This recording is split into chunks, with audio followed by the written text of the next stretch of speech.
Care James bond గారి కోసం లేకపోతే గన్ నిజంగా జేమ్స్ బాండ్ ఏమనుకుంటున్నావు జోకా కాదు అక్కడ I'm sorry, I'm James Bond. ఇవన్నీ రావాలి సౌండ్ రాలేదు అవసరం లేదు మేము అన్ని మ్యూట్ చేసేస్తాం లేకపోతే భయపడిపోతాను ఉరికిపోతే మరి లాంగ్వేజ్ ఎట్లున్నది ఇంగ్లీష్ లో మాట్లాడదు I'm sorry I must cam Telugu నేర్పించిన అచ్చా తెలుగు నీతో మాట్లాడితే ఎవరికైనా తెలుగు కదా రావాల్సిందే కదా ఇప్పుడు అచ్చా ఎట్లా ఏం చేస్తా దాని కూడా క్వశ్చన్ కదా మీరు రాజశేఖర్ కార్తిక అట్లనా మీరు అందరు కూడా నవ్వండి మేమిద్దరం నవ్వుతున్నాం కదా మీరు కూడా నవ్వండి వాళ్ళు ఆల్రెడీ నవ్వుతున్నావు నీకు చూస్తలేవు నువ్వు నాకే చూస్తున్నావు అది కాదు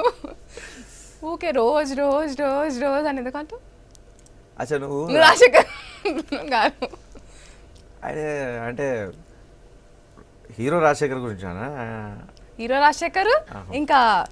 రియల్ రాజశేఖర్ సరే చెయ్యి ఇంటర్వ్యూ చెయ్యి హీరో రాజశేఖర్ హీరో రాజశేఖర్ అసలు ఏంది ఊకే రోజ్ రోజ్ రోజ్ రోజ్ అంటుంటూ అమ్మాయిలకి మరి రోజు కాకపోతే ఏది ఇష్టము చెప్పు అందుకే రోజు అని చెప్పినాను దాని తప్పేముంది నీకు రోజు ఇష్టమా ఇంకా వేరే ఏమన్నా ఇష్టమా కాలీఫ్లవర్ లేదంటే మందార పువ్వు అది ఏమో చెప్తారు కదా ఏం జీవిత అది మందారమేనా ఎప్పుడు జీవిత జీవిత అంటుంటారు అదే వైఫ్ జీవిత వైఫ్ అనకపోతే కార్తిక కార్తిక అనాలా మేము నేను అనలేదు ఇంటర్నల్ మేము జీవిత నా వైఫ్ నేను జీవిత అనకపోతే కార్తిక అంటానా ఏం చెప్తారు మీరు ఏదైనా మంచిగా ఇట్లా నిక్ నేమ్ పిలుచుకోవచ్చు కదా జీవిత జీవిత అని ఎందుకు అంటారు మనిషికి జీవితంలో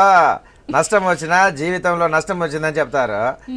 లాభం వచ్చినా జీవితంలో లాభపడ్డాడు అని చెప్తారు ఎటు తిరిగినా జీవితం అక్కడ ఉంటుంది కదా నాతో జీవితం ఉంటుంది అందుకే జీవితాన్ని తలుచుకుంటే wife is life okay and only one wife అదే అదే అదే నేను చెప్తున్నాను కాకపోతే ఇంగ్లీష్ లో చెప్పలేదు తెలుగులో చెప్పినా అదే నాకు అట్లా అర్థమైంది అందుకే నేను అట్లా చెప్పిన